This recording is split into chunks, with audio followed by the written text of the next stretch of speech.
چیز ہو رہی ہے, بہت ہی غلط چیز ہو رہی ہے, کیونکہ ہمیں نہیں سمجھ میں آ رہی ہے تو یہ گندی ہی ہوگی. یہ بالکل مجھے وہ بات یاد آتی ہے کہ بچوں سے کہا جاتا ہے بچپن سے ہی, اور ہمارے بھارت میں یہ وشیش کر کے ہوتا ہے, تم اگر انجینئر بنو گے, ڈاکٹر بنو گے یا آپ چارٹرڈ اکاؤنٹنٹ بنو گے, وہی کریئر ہوتے ہیں, باقی سارے کریئر غلط ہوتے ہیں.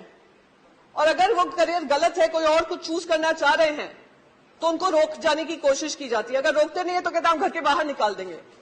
تو یہ بالکل وہی حالت ہو رہی ہے کرپٹو کے ساتھ, کیونکہ ہم نہیں سمجھ پا رہے ہیں کہ کیا ہے, اس کے منشا کیا ہے, انٹینشن کیا ہے, امپلائمنٹ جنریشن کی کیپیسٹی کیا ہے, انیبلنگ ایکو سسٹم بننے کی ضرورت کیا ہے, ویب 3.0 کیا ہے. تو اس لیے ہم اس کو ٹیکس بھی کریں گے اور ہم اس کا کرپٹو ریگولیشن بھی نہیں نکالیں گے. سر میں ایک چیز یہاں پر بہت امپورٹنٹ دوسری چیز یہاں پہ کہوں گی.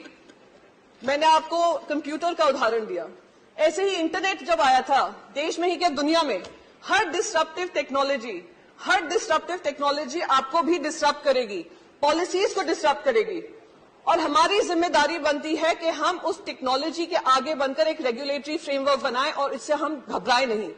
آج جب انٹرنیٹ آیا سب سے زیادہ اگر فائدہ ہوا تو ہمارے ہی دیش واسیوں کو ہوا, پر دکھ اس بات کا ہوتا ہے کیونکہ ہم ان کے لیے ایک انیبلنگ ایکو سسٹم نہیں بنا پائے, اس وجہ سے وہ دوسرے دیشوں میں جا کر, آج آپ کیلیفورنیا دیکھ لیجئے, یونائٹڈ اسٹیٹس دیکھ لیجئے, یورپ دیکھ لیجئے, جو بڑی ملٹی نیشنلز ہیں, ٹیکنالوجی ریلیٹڈ کمپنیز ہیں, اس کو ہیڈ ہمارے انڈینز ہی کرتے ہیں. تو آج وہی ٹیلنٹ اگر ہمارے دیش میں ایسی کمپنیز بناتا تو کیا ہمارے دیش کو فائدہ نہیں ہوتا؟